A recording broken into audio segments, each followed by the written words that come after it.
What is going to happen in 2025? Let's try to figure it out. 2025 predictions for Denver real estate. Now, the obvious caveat that no one has a crystal ball, so I don't know for sure, and I may end up being dead wrong. And actually, if I am, that will be hilarious. And if that's the case, please make sure you save this video and throw it in my face. But that rambling caveat out of the way, I'm going to take a look at what's been going on lately and try to give you an idea of what I think is most likely to happen next year. We'll take a look at Denver and then the overall US real estate market as well. I'm going to try to make this one shorter and not ramble as much because I just released like a half-hour long video last week. And I'm tired, and you probably are too. So first of all, a little bit about what's going on right now here at the end-ish of 2024. Well, I do market updates periodically. Well, if you've watched any of those market updates that I've done, you know that the real estate market here in Denver is much slower than it has been at any time in the last 10 years and probably beyond. There's a lot more inventory, more buyer inventory than any time in at least the last 11 years. There's a lot more inventory than there has been since the start of COVID, and really the market has just slowed down. A big part of that, probably the biggest part, is high interest rates. It dramatically reduces the affordability, and so that puts some buyers out of the game. And I want to look at a couple articles really quickly that show a little bit about where we are right now in order to give the basis for where we're going. By the way, if you don't know, Sam Newman, Denver real estate professional with the Alchemy Group at Compass here in Denver. We would love to help you out if there's anything we can do, buying or selling or just a consultation. That is what I do by day, and I make videos by night. So first of all, on a national scale, the National Association of Realtors, NAR, just released a press release talking about how home sales went up year over year in October for the first time in a while. Existing home sales, so anything other than a new home, went up 3.4% year over year in October. That's the first year over year jump, the first year over year raise since July of 2021. 3.4% isn't huge, but it is significant. And what may be showing is that the market has stopped slowing and might be leveling off or even quickening again a little bit. There's a quote from NAR's chief economist Lawrence Yun who says, "The worst of the housing downturn might be over, with increased inventory leading to more transactions." We always look at more inventory, meaning more options. And when there's more inventory on the market, a lot of the times that's because it's a slower market. Homes aren't selling as quickly, so that's why there's more inventory. Lawrence Yun points out that more inventory in this case might finally be leading to more buyer transactions. Buyers are finally getting off the sidelines and saying, well, interest rates suck, but at least I won't have to go into a bidding war. At least I can access these seller concessions that are widely available. Price reductions. About 50% of homes in the Denver metro have had at least one price reduction. Those sorts of things. Now, this is the National Association of Realtors. Okay, I've never seen that organization put out a press release saying things are going to get worse. They do have a way of looking at the good in the industry and kind of avoiding the bad. But if we look at the most recent stats from our local MLS here in Denver, RE Colorado, it paints a similar picture.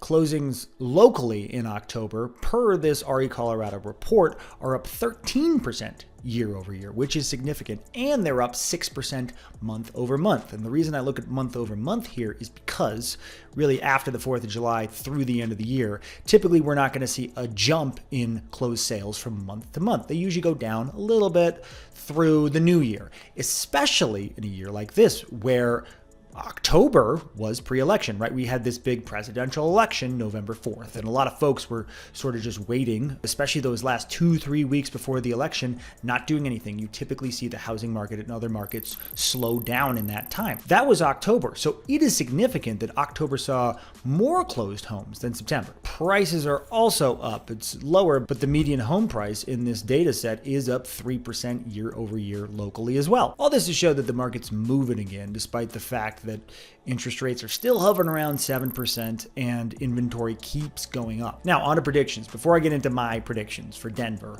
Fannie Mae just released its prediction for the national housing market, and it's considerably less rosy than those data sets we just heard from. Fannie Mae now predicts, this is a revised prediction, they just adjusted it down, that home sales, the number of existing home sales will only go up 4% in 2025. that will be tracking with a 30-year low. This was revision from a previous prediction where they expected it to go up 11%, so 11 down to 4% in terms of the number of existing homes sold. This revision is mostly due to the fact that despite the fact that there have been 2 Fed fund rate cuts finally, mercifully, here in late 2024, mortgage rates haven't really come down very much. However, silver lining, they expect a big jump of 17% in 2026 home sales. Okay, so we're looking all the way to 2026 now. They believe that this mortgage rate lock-in effect will lessen by then, and perhaps we'll have some better affordability conditions too. Who knows? 2026, too far out for me to make a prediction. Now, Fannie Mae's economic strategy and research group, who's doing these predictions, has a heck of a lot more knowledge, wisdom, information than I do. So take what I'm about to say with a grain of salt. This is just predictions based on the data in the Denver metro market and also dealing with this seasonal flow, this rhythm of the Denver market for some time now. Okay, so 3 predictions and a quick explanation of the reason for all of them. So I expect in the Denver metro year over year prices to go up about 3 to 4%. This is indicative of a pretty normal market. In Denver, typically on average, we see a 4 or 5% price increase year over year. So it's just a little bit underneath that. But I do expect growth rather than stagnation in prices. Denver real estate is extremely resilient. People keep expecting, hoping for some people a crash, but other people just a stronger correction, because when you look at where we've come the last 6 years, there are reasons for prices to come down and correct more. When you look at the amount of money, percentage of one's income someone has to spend to get the median home in the Denver metro, it's much higher than it should be. It's up closer to 35% rather than down at that 20 to 25% where you'd want to be. Those are those affordability issues we've talked about on this channel at length. So a correction would be good in certain ways, not so good if you're a property owner, but a 3 to 4% rise in prices would be tepid. You wouldn't really notice it that much. And despite the fact that our inventory is higher than it's been in a decade and even a little bit more, it's still not that high. When you measure inventory in months of supply, last time I checked, we were at about 3.4 months of supply, much higher than it has been. During COVID, it was right around 1. But still, a balanced market is 6 months of supply. So we're still in a seller's market, pretty deep into a seller's market. We don't typically see a balanced market in the Denver metro, at least since the 80s. And so this is not atypical. It's becoming a more normal market with extreme affordability issues. So it's still a seller's market, even if it feels like a buyer's market. It's just much more buyer friendly. And it's especially more buyer friendly now in the latter part of the year because there are fewer buyers out and the market is slower.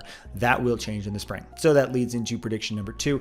I believe the peak month for Denver real estate in 2025 is going to be April. April will be the peak in terms of sold prices and number of homes sold. That would mean these homes are going to be going under contract, most of them in March. This is earlier than a typical local real estate cycle. Usually the strongest months we see are May into June. But what I'm predicting isn't much of a hot take because it falls more in line with what happened this year in 2024. We were expecting a return to normality. In some ways we got it, in some ways we didn't.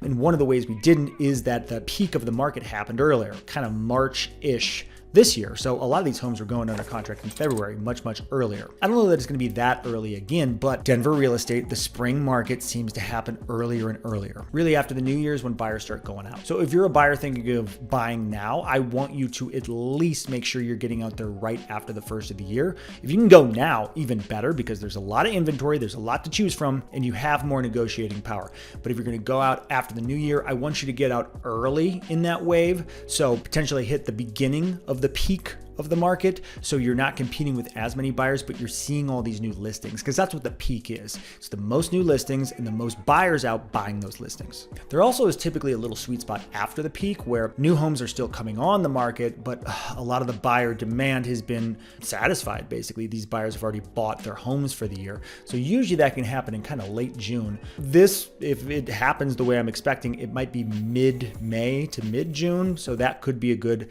time to target too. Timing the market is very challenging. What you want to do is just get out there with enough time to look, to know that if you find the right one, you're ready to go. And if you don't, you can wait. And last prediction is that mortgage interest rates stay above 6% for the duration of 2025. Not really a hot take here, but this is just based on the fact that we have had 2 rate cuts 50 basis points once, and then 25 basis points the second time. Rates came down a little bit in anticipation of those cuts, came down to about 6.25, 6.375, and they've crept back up towards 7. Probably somewhere between 6.75 and 7, just a market mortgage rate for a 30-year fixed at the time I'm recording this. Interest rates have been resilient for a number of reasons. Many of them are beyond my pay grade, but really they've been resilient even though inflation has come back to where the Fed has wanted it, essentially, not quite there, but about there in the range, which is why they've done these rate cuts. But the economy is just too strong. There's this weird thing in the mortgage market where for mortgage rates to get better, the economy really has to get worse. That's why the Fed is going to put the pressure on the system to lower those rates to make sure to incentivize consumers to get out there and spend money, because that's what they want people to do. When the economy is worse, the fewer people are going to go out and spend money. So when it's good, there's not the incentive for these rates to be lower. And basically that's what's been happening. You keep hearing about stubborn jobs reports. These jobs reports just people have jobs. It's a good thing. Unemployment is low. It's gone up a little bit, but it remains pretty low, all things considered. And at least at this point, I don't see a reason that would change significantly. It is a stubbornly good economy. I could be wrong. From a mortgage rate standpoint, I hope I'm wrong, because affordability would be a game changer if they went back down to 5.5 or something like that. Anything in the 5s right now would bring so many buyers off the sidelines. But many predicted they would be in the 5s by the end of 2023. And here we are. I would expect rates to be in the lower to mid 6s at least. So some improvement over 2025, but I'd expect more stagnation. And so maybe 6.25 to 6.5, something in that range. Better than it is now. That does make a difference. 6.25 versus 7%. It makes a big difference on a monthly payment, especially as the purchase price goes up and up. If you have predictions, weigh in the comments. I would honestly like to hear it. And if you want a much more in-depth market report about where we're at right now and what the best thing is to do if you're a potential buyer or seller, I will link to that here. Otherwise, I love you. Talk soon.